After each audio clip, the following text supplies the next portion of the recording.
Hello guys, எல்லோருக்கும் வணக்கம். இந்த வீடியோவில் என்ன பார்க்க போகிறோம் அப்படின்னு பார்த்தீங்கன்னா, உங்களுடைய கேள்விக்கு என்னுடைய பதில்கள். ஸோ இதை தான் வந்து நம்ம பார்க்க போகிறோம். முதல் கேள்வி பாருங்கள். ப்ரோ, ஹைட் வந்து 168 தான் இருக்கேன், ஏதாச்சும் ஐடியா கொடுங்க அப்படின்னு சொல்லி. ஸோ இது வந்து பார்த்தீங்க அப்படின்னா, ஹைட்டில் வந்து ஒரு 0.5% அப்படின்னா அது எப்படி 0.5 சென்டிமீட்டர் அப்படின்னா அது எப்படி சமாளிக்கிறது அப்படிங்கிற ஐடியாஸ் வந்து நம்ம வந்து ஷேர் பண்ணலாம். அதாவது அவ்வளோ கம்மியாக இருக்குது அப்படிங்கிறதுல. பட் இந்த மாதிரி 168 இருக்குது அப்படின்னா வந்து இதை சமாளிக்கிறது வந்து ரொம்ப கஷ்டமான விஷயம். நீங்கள் வந்து பிலோ 21 இருக்கீங்க அப்படின்னா அறிவியல் ரீதியாக பார்த்தீங்க அப்படின்னா வளர்கிறதுக்கான வாய்ப்பு இருக்குது. ஆனால் 21க்கு மேலே ஆயிடுச்சு அப்படின்னா நீங்கள் வளர்கிறதுக்கான வாய்ப்பு வந்து என்னை பொறுத்தளவு ரொம்ப ரொம்ப குறையும். ஸோ அதுக்கேற்ற மாதிரி உங்களுடைய சிந்தனையும் செயலியும் மாற்றிக்கிறது ரொம்ப சிறப்பாக இருக்கும். அடுத்த கொஸ்டின் பார்த்தீங்கன்னா, சார் லிஸ்ட்டில் வந்து நேம் வந்திருக்கவங்களுக்குலாம் ரா ஸ்கோரை விட கம்மியாக இருக்குமா சார் அப்படின்னு சொல்லி கேட்டிருக்காங்க. இது வந்து பார்த்திங்க அப்படின்னா வந்து இது யாராலும் வந்து யூகிக்க முடியாத ஒன்று. பட் எல்லாத்துக்கும் வந்து கம்மியாக இருக்கும் அப்படின்லாம் சொல்ல முடியாது. ஸோ மேக்ஸிமம் பீப்புளுக்கு வந்து முன்னாடி போன முறை அதுக்கு முன்னாடிலாம் பார்த்திங்க அப்படின்னா மேக்ஸிமம் பீப்புளுக்கு அதிகமாக தான் இருக்குது. ஒரு சிலருக்கு அப்படியே இருந்திருக்கு, ஒரு சிலருக்கு வந்து கம்மியாக இருக்குது. ஸோ இது வந்து வந்ததுக்கப்புறம் தான் வந்து தெரியும், ஸ்கோர் கார்டு வந்ததுக்கப்புறம் தான் தெரியும். பட் எல்லாருக்கும் கம்மியாக இருக்குமா அப்படின்னா வந்து நிச்சயம் கிடையாது. இவருடைய கேள்வி, சார் நெக்ஸ்ட் இயர் எஸ்எஸ்சி ஜிடிக்கு கட் ஆஃப் இப்போ இருக்கிறத விட கொஞ்சம் அதிகமாகுமா அப்படின்னு சொல்லி. இது வந்து ஒரு நார்மலாக நம்ம வந்து நமக்கு நாமே வந்து ஒரு முடிவு பண்ணிக்கிற ஒரு விஷயம். பார்த்திங்கன்னா நீங்கள் நம்ம ஏரியாவில் எந்த இடமா இருந்தாலும் சரி, ஒரு இடம் வாங்குறதா இருக்கட்டும் சரி, ஒரு டிவி, ஒரு ஃப்ரிட்ஜு, எந்த மாதிரியான விஷயமா இருந்தாலும் சரி, போன முறையோட இந்த முறை கொஞ்சத்துக்கான வாய்ப்பு அதிகமாக இருக்கும் அப்படிங்கிற உண்மையை வந்து நம்ம ஏற்றுக்கணும். ஏன்னா வந்து பார்த்திங்கன்னா இப்போ வந்து ஒவ்வொரு இயர் வந்து முன்னாடி வந்து இங்கிலீஷில் இருந்துச்சு, அப்புறம் தமிழில் மாற்றினாங்க. அதுவும் வந்து பார்த்திங்கன்னா அரை மார்க் வந்து இருந்துச்சு, அதுக்கப்புறம் கால் மார்க்காக மாற்றினாங்க. தமிழ்லேயும் கால் மார்க் இருக்கனால கட் ஆஃப் வந்து இப்போ அதிகரிச்சுட்டே இருக்குது. இப்போ வந்து பார்த்திங்கன்னா முன்னாடி வந்து சிலபஸை பற்றி அவ்வளோ ஐடியாஸ் இல்லாமல் இருக்குது. இப்போ இருக்க அடுத்து வர எக்ஸாமுக்குலாம் வந்து கொஞ்சம் கொஞ்சமாக அது சம்மந்தமான அடிப்படை அறிவு வந்து அவங்களுக்குள்ளே வரும். ஸோ கட் ஆஃப் இன்க்ரீஸ் ஆகிறதுக்கான வாய்ப்பு அதிகமாகவே இருக்குது. எந்த வீடியோ நான் போட்டாலும் இந்த மாதிரி எங்கேயோ ஒரு கமெண்ட்ஸ் வந்து இருக்கும். அதாவது எஸ்எஸ்சிஜிடி கான்ஸ்டபிள் ரொம்ப மோசமான ஜாப், காலம் ஃபுல்லாக கொத்தனமையாக இருக்கணும் அப்படின்னு சொல்லி. என்னுடைய சைட்லேருந்து நான் என்னென்னா, நிச்சயம் வந்து இது ரொம்ப ரொம்ப நல்ல ஜாப் அப்படிங்கிறது வந்து எல்லா இடத்துலையும் நான் வந்து சொல்லுவேன். ஏன்னா வந்து பார்த்திங்கன்னா ஒரு 10th ஸ்டாண்டர்ட் 12th ஸ்டாண்டர்ட் படித்த பையனுக்கு வந்து பார்த்திங்கன்னா ஒரு சமுதாயத்திலையும் அங்கீகாரம், அதுக்கப்புறம் பார்த்திங்கன்னா நமக்கு வந்து போதுமான சம்பளமும் வரும். ஒரு 10th ஸ்டாண்டர்ட் படிக்கிற பையன் வந்து ஒரு குரூப் 1 ஆஃபீஸர் ஒரு 4 to 5 இயர்ஸ் வந்து ஒர்க் பண்ண அப்படின்னா வந்து 50,000 to 60,000 65,000 இந்த மாதிரி சேலரியில் வாங்குறதுக்கான வாய்ப்பு அதிகமாக. ஏன்னா ஸ்பெஷல் ஃபோர்ஸ்லாம் போகும்பொழுது இதில் வந்து பார்த்திங்க அப்படின்னா வந்து நிச்சயம் வாய்ப்புகள் அதிகமாக இருக்குது. இந்த கொத்தடிமை யார் அப்படின்னு பார்த்தீங்கன்னா, போனதுக்கப்புறமும் தன்னைத்தானே வளர்த்துக்காதவங்க. அதாவது எக்ஸாம் முடிச்சிட்டோம், அதுக்கப்புறம் படிக்க தேவையில்லை, ட்ரைனிங் முடிச்சிட்டோம், அதுக்கப்புறம் ஃபிசிக்கல் மெயின்டைன் தேவையில்லை, அந்த மாதிரி இருந்துட்டு சும்மா ஊமை குத்து வாங்கிட்டு இருக்கிறது அந்த மாதிரி ஆளாக இருந்தால் வந்து கொத்தடிமையாக தான் இருக்கணும். பட் கொஞ்சம் விஷயம் தெரிஞ்சு இப்போ அங்கே தேவையானது என்ன, ஒரு அவங்க ஹிந்தி லாங்குவேஜை கற்றுக்கணும், அது ஒன்று. இப்போ வந்து ஒவ்வொரு துறையிலும் சில அடிப்படையான விஷயங்கள் இருக்கணும், அதெல்லாம் கொஞ்சம் வந்து கற்றுக்கணும். ஃபிசிக்கலாக வந்து எப்போ, ஏன்னா யூனிஃபார்ம் போட்டு சர்வீஸ் பண்ணுறாலும் ஃபிசிக்கலாக ஸ்ட்ராங்காக இருக்கணும். இந்த மாதிரி விஷயங்கள்லாம் இருந்துச்சு அப்படின்னாவே இந்த கொத்தடிமைங்கிற வார்த்தைகள்லாம் வந்து நிச்சயம் வந்து நான் வந்து எகென்ஸ்டாக தான் இருக்கேன். ஏன்னா இது ஒரு அருமையான ஜாப் அப்படிங்கிறது தான். பட் நாம் வந்து ஸ்கில்ஃபுல்லாக இருக்கமா, நாம் வந்து திறமசாலியா அப்படின்னு நாம் நம்மளே கேட்டுக்கிட்டோம் அப்படின்னா நிச்சயம் வந்து இந்த கொத்தடிமைங்கிற வார்த்தைக்கு வந்து இல்லை, நான் வந்து ஒரு ஃப்ரீடமான ஆள் தான் அப்படிங்கிறது நிச்சயம் வரும். இன்னொன்று பார்த்திங்க அப்படின்னா, இந்த சென்ட்ரல் கவர்மெண்ட்டாக இருந்தாலும் சரி, இல்லை பாலிடிக்ஸ் வந்து எதுவாக இருந்தாலும் சரி, அப்படி சுற்றி பார்த்திங்கன்னா நம்மளே சுற்றி மேலதிகாரிகள் வந்து யாரோ இருந்துகிட்டே இருப்பாங்க. ஒரு இப்போ ஒரு கான்ஸ்டபிள் இருக்காங்கன்னா அவங்களுக்கு மேலே ஹெட் கான்ஸ்டபிளாக இருக்கலாம், கான்ஸ்டபிளாக இருந்தாங்கன்னா எஸ்ஐ இருந்தால் இன்ஸ்பெக்டர் இருந்தால் டிஎஸ்பி, அப்படி போய்கிட்டே இருக்கும். இப்போ டிஜிபி இருக்காங்கன்னா டிஜிபி வந்து அதோட முடிஞ்சது கிடையாது. இப்போ ஸ்போர்ட்ஸில் இருக்க அவங்க வந்து ஹோம் மினிஸ்டருக்கு வந்து பதில் சொல்கிற மாதிரி, ஹோம் மினிஸ்டர் வந்து அவங்களுக்கு வந்து அவர் வந்து அதோட முடிஞ்சிடாது. அதுக்கு மேலே இருக்கவங்களுக்கு அந்த பார்லிமெண்ட்டுக்கு பதில் சொல்லணும், பிஎம்முக்கு பதில் சொல்லணும். இப்படி ஒவ்வொருத்தருமே வந்து ஒரு செயின் தான். ஒவ்வொருத்தவங்களும் ஒவ்வொரு விஷயத்துக்கு வந்து கட்டுப்பட்டவங்க தான். ஸோ அந்த வகையில் பார்க்கும் பொழுது எல்லாருமே கொத்தடிமைகள் தான். பட் அந்த இடத்துல வந்து நாம் வந்து திறமசாலியாக இருந்தோம், நமக்குள்ளே போதுமான அளவுக்கு நமக்கு அந்த வேலைக்கு உண்டான திறமையை வளர்த்துக்கிட்டோன்னா சுதந்திரமாக இருக்கலாம் அப்படிங்கிறத என்னுடைய ஆணித்தரமான அசைக்க முடியாத கருத்தை இங்கேயும் நான் பதிவு செய்கிறேன். ஸோ நான்விசேஷன் மார்க் எதுக்கு ப்ரோ மைனஸ் ஆகுது அப்படின்னு பார்த்தீங்கன்னா இப்போ ஒரு 30 ஷிஃப்ட்லேருந்து ஒரு 50 ஷிஃப்ட் வந்து எழுதுகிறாங்க. சில ஷிஃப்ட் வந்து நம்ம என்ன தான் வந்து ஈஸியாக கொஸ்டின் பேப்பர் வந்து அவங்க டஃப்பாக வந்து பண்ணணும்னு நினச்சாலும் சில கொஸ்டின்ஸ் வந்து ஈஸியாக இருக்கிறதுக்கான வாய்ப்பு இருக்குது. ஸோ இல்லை கொஸ்டின் வந்து நம்ம நார்மலாக பண்ணணும்னு நினச்சாலும் கஷ்டமாகிறதுக்கான வாய்ப்பு இருக்குது. ஸோ இந்த மாதிரி ஈஸியாக இருக்கிறது, மீடியமாக இருக்கிறது, கஷ்டமாக இருக்குது, இதெல்லாம் பேலன்ஸ் பண்ணி ஒரு சமமான நிலையை உருவாக்குறது தான் வந்து இந்த நார்மலைசேஷனோட மைய நோக்கம். இதில் வந்து பார்த்திங்க அப்படின்னா, ஆனால் நான் 177 சென்டிமீட்டர் வந்து இருக்கேன். அதுக்கு வந்து வெயிட் எவ்வளோ இருக்கணும் அப்படின்னு சொல்லி. ஸோ பொதுவாக என்னுடைய இது கேட்டிங்க அப்படின்னா வந்து 177 -100 இது வந்து இருக்கணும். இது வந்து எல்லாத்துக்கும், ஏன்னா நீங்களாம் சின்ன ஏஜ் அப்படிங்கிற வந்து நீங்கள் என்ன தான் சாப்பிட்டாலும் மெட்டபாலிசம் நல்லா இருக்கனால வந்து வெயிட் ஏறாமல் இருப்பீங்க. ஸோ நீங்கள் வந்து இப்போ நான் 178 நான் ஜாயின் பண்ணது பார்த்தீங்கன்னா வெறும் வந்து 65 66 அந்த மாதிரி தான் இருந்தேன். ஆனால் வந்து அந்த இதுக்கு தேவையான ஹைட்டு வெயிட்டு செஸ்ட்டு இது எல்லாமே இருந்து தான் நான் செலக்ட் ஆனேன். இன்றைக்கி பார்த்தீங்க அப்படின்னா நான் வந்து 77 78 அந்த மாதிரி வந்து இருக்கேன். ஓகே, ஸோ இது வந்து நீங்கள் பெருசாக எடுத்துக்கணுங்கிற அவசியம் கிடையாது. செஸ்ட்டு உங்களுக்கு கரெக்டாக இருக்கா அது மட்டும் எடுத்துக்கிட்டீங்க அப்படின்னா செலக்ட் ஆகிறதுக்கான அதிகபட்ச வாய்ப்பு இருக்குது. இந்த ஆர்மி ஜேசிஓ கேட்டரிங் இதுக்கு வந்து சிலபஸ் வந்து நீங்கள் தேடி பார்த்தீங்கனாலும் கிடைக்காது, வந்து சிரமமாக இருக்கும். ஸோ எனக்கு வந்து நான் வாட்ஸ்அப் பண்ணுங்கள். ஏற்கனவே சில பசங்களுக்கு வந்து இந்த எக்ஸாமுக்கு வந்து எடுத்து கொடுத்தேன் சிலபஸ்ஸு. அதுக்கப்புறம் பார்த்தீங்கன்னா மாடல் கொஸ்டின் பேப்பர் எங்கே இருக்கும் அப்படிங்கிறத. ஸோ நீங்களும் வந்து எனக்கு தெரியப்படுத்துங்க, நான் நிச்சயம் வந்து அதுக்கு ஆன்சர் பண்ணுறேன். ஸோ இவரோட கொஸ்டின் பார்த்தீங்கன்னா பிரதர் ஹேண்டில் வந்து கட் மார்க் இருக்குது, இதனால் ரிஜெக்ட் பண்ணுவாங்களா? ப்ளஸ் வந்து நாக்னி இருக்குது, ஒரு டீத் இல்லை, இதுக்கு ஒரு சொல்யூஷன் சொல்லுங்கள் அப்படின்னு சொல்லி. ஸோ இது வந்து ஒரு 3 கொஸ்டின் வந்து சேர்த்தா சொல்லியிருக்காரு. எனக்கு தெரிஞ்சு நான் வந்து ஆன்சர் பண்ணுறேன். நான் இப்போ ஹேண்டில் கட் மார்க் இருக்குன்னா அதை பற்றி நீங்கள் பெருசாக கேர் பண்ணுங்கிற அவசியம் கிடையாது. ஓகே, அந்த இடத்துல வந்து உங்கள் மனநிலையை வந்து செக் பண்ணுவாங்க. எல்லாம் சரியாக இருக்க பட்சத்தில் அது ஒரு பெரிய ப்ராப்ளமாக இருக்காது. அதுக்கப்புறம் பார்த்தீங்கன்னா நாக்னி, நீங்கள் எதை வச்சு நாக்னின்னு வந்து முடிவு பண்ணிங்கன்னு எனக்கு தெரியல.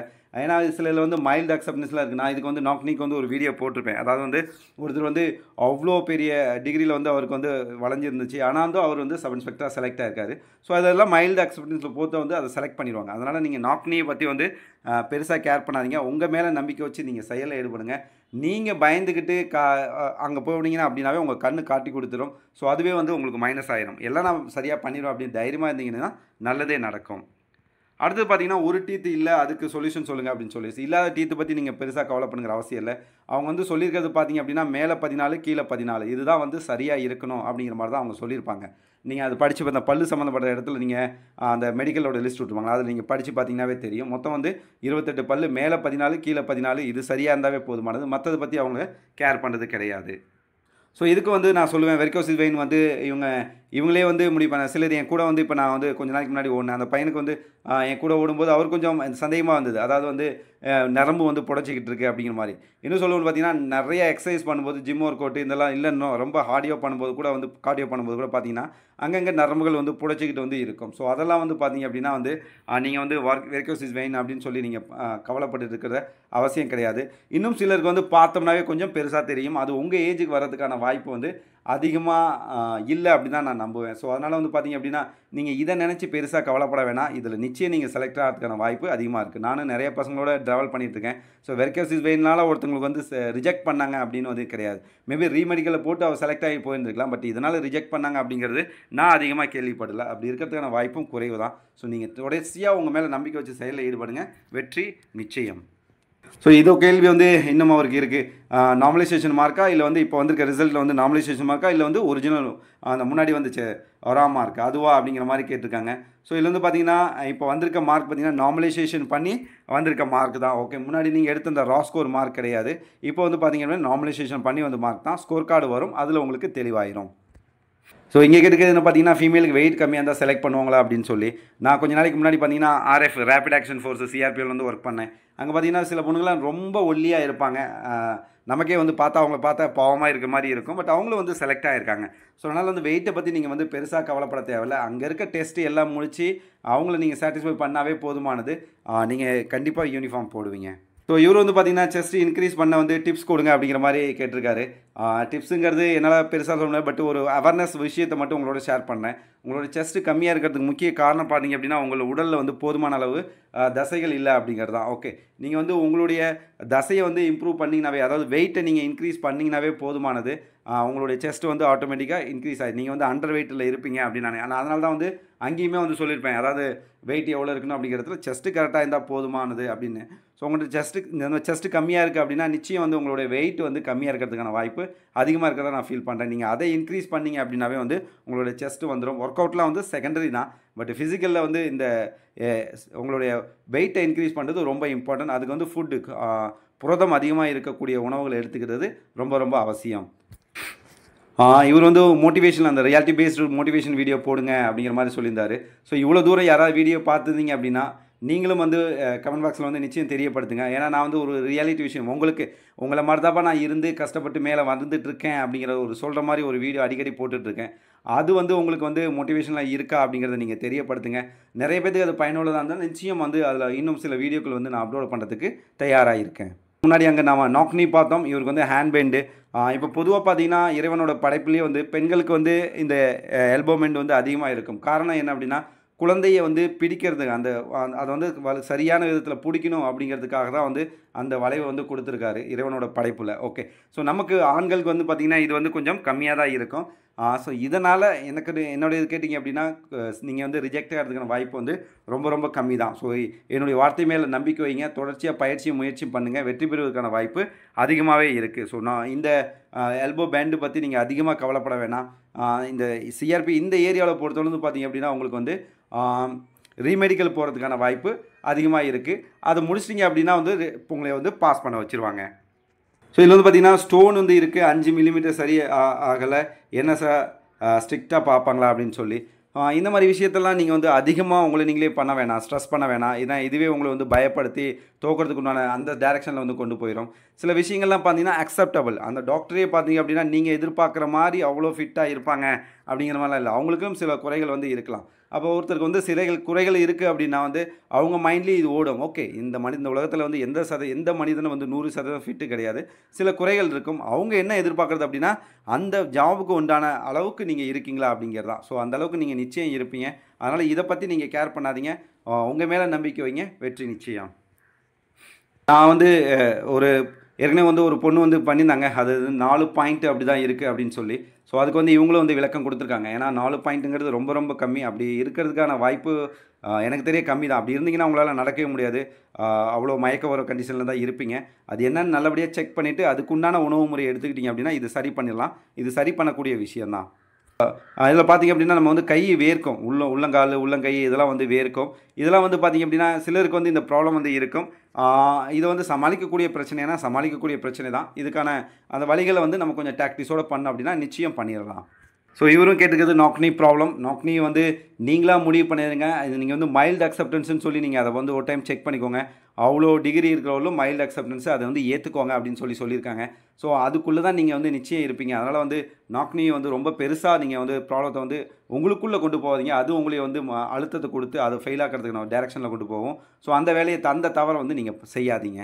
பார்த்தீங்கன்னா செஸ்ட் வந்து 78 தான் இருக்குது அப்படின்னு சொல்லி உங்களுக்கும் நான் வைக்கிற சஜஷன் என்ன அப்படின்னா உங்களை வெயிட் கொஞ்சம் இன்க்ரீஸ் பண்ணிங்க அப்படின்னா நிச்சயம் வந்து உங்களுடைய செஸ்ட் வந்து இம்ப்ரூவ் ஆயிரும். ஸோ அதுக்கு பார்த்திங்க அப்படின்னா புரதம் சார்ந்த உணவுகள், முட்டை, பால், பருப்பு வகைகள் இந்த மாதிரி அதிகமாக சாப்பிட்டீங்க அப்படின்னா உங்களுடைய ப்ரோட்டீன் அதிகமாகும்போது எடை அதிகரிக்கும். அதாவது சாலிட் மசிலாகவும் இருக்கும். உங்களுடைய செஸ்ட்டும் வந்து இம்ப்ரூவ் ஆகும். ஒர்க் அவுட்டோடு சேர்ந்து பண்ணும்போது இன்னும் அழகாக மாறும். இப்போ வந்து பார்த்திங்கன்னா ஹைட்டு 169.8 இருக்குது அப்படின்னு சொல்லி 169.56 இது மேலே போயிடுச்சுன்னு அப்படின்னாவே அதை வந்து 170 கன்வெர்ட் பண்ணும் அப்படின்னு சொல்லி ஒரு ரூலே கொடுத்துருக்காங்க. அது ஒரு டைம் பார்த்துருக்கேன். சிலர் வந்து அக்செப்ட் பண்ணாமல் கூட இருக்கலாம். அப்படி நீங்கள் வந்து உங்களுக்கு ஏதாவது ப்ராப்ளம் வந்துச்சுன்னா அங்கே வந்து ப்ரொசீடிங் ஆஃபீஸர் பிஓ வந்து இருப்பாங்க. ஒரு கமாண்டன்ட் ரேங்க்கில் நீங்கள் லோக்கலில் பார்த்தீங்கன்னா ஒரு எஸ்பி ரேங்க்கில் வந்து இருக்கக்கூடிய ஒரு பர்சனும் அவங்க கீழே ஒரு 3-4 பேர் இருப்பாங்க. அவங்க தான் போர்டு மெம்பர்ஸ். அவங்க வந்து பண்ணால் அஃபிலேட் அத்தாரிட்டி அவங்க ஏஏ அவங்ககிட்ட போயிட்டு நீங்கள் வந்து ரெப்ரசென்ட் பண்ணிங்க அப்படின்னா அதுக்கான அதிகபட்ச வாய்ப்பு இருக்குது. ஸோ இது கேட்டிங்க அப்படின்னா சிஆர்பிஎஃப்ல நீங்கள் இருக்கீங்க, அவங்க பண்ணுறாங்க, அது உங்களுக்கு வந்து இன்ஃபர்மேஷன் கிடைக்கிறது வாய்ப்பாக இருக்கான்னு. ஸோ நிச்சயம் வந்து கிடையாது. பட் இப்படி நம்ம எடுத்துக்கலாம். இப்போ எஸ்எஸ்சியில் வந்து பார்த்தீங்க அப்படின்னா எனக்கு தெரியாது. என்னுடைய இந்த ஒரு 8-10 வருஷ எக்ஸ்பீரியன்ஸில் வந்து நான் பார்த்தவர்களும் எஸ்எஸ்சியோட எந்த ஒரு இன்ஃபர்மேஷனும் அவ்வளோ சீக்கிரம் லீக் ஆகாது. பட் சிஆர்பி இந்த மாதிரி வந்து ஃபிசிக்கல் மெடிக்கல்லாம் கண்டக்ட் பண்ணும்போது அது சார்ந்த விஷயங்கள் ஒரு 5 to 10, 15 நாட்கள் முன்னாடியே வந்து கிடச்சிரும். ஸோ இங்கேயும் வந்து மறுபடியும் சொல்கிறேன், அது கிடைக்கிறதுக்கான வாய்ப்பு அதிகமாக இருக்குது. அது 10 to 15 நாட்கள்லேயே வந்து முன்னாடியே உங்களுக்கு தெரியறதுக்கான வாய்ப்பு ரொம்ப ரொம்ப அதிகம். ஸோ இவர் கேட்டுக்கிறதுனா டாக்குமெண்ட் வெரிஃபிகேஷனில் 10 சர்டிஃபிகேட் மட்டும் தான் கேட்பாங்களா, ஹையர் அதுக்கு மேலேயே இருக்கிறது கேட்பாங்களா அப்படின்னு சொல்லி நீங்கள் அப்ளை பண்ணும்போது என்னெல்லாம் வந்து அப்ளை பண்ணிங்களோ அது எல்லா டாக்குமெண்ட்டும் எடுத்துகிட்டு போங்க. நீங்கள் +12 பண்ணிங்கன்னா +12 எடுத்துகிட்டு போங்க, 12 எடுத்திங்கன்னா 12 எடுத்துகிட்டு போங்க அப்படிங்கிறது என்னுடைய ஒரு ரெக்வஸ்ட். ஆனால் அங்கே கேட்குறது பார்த்திங்க அப்படின்னா உங்களுக்கு 10th ஸ்டாண்டர்ட் லெவலில் தான் செக் பண்ணி பண்ணுவாங்க. ஸோ அதுக்கு மீறி வந்து அவங்க கேட்டாங்கன்னா கொடுங்க, அப்படி இல்லாட்டி ஆனால் நீங்கள் எடுத்துகிட்டு போங்க அப்படிங்கிறது என்னுடைய ஒரு சஜஷன்.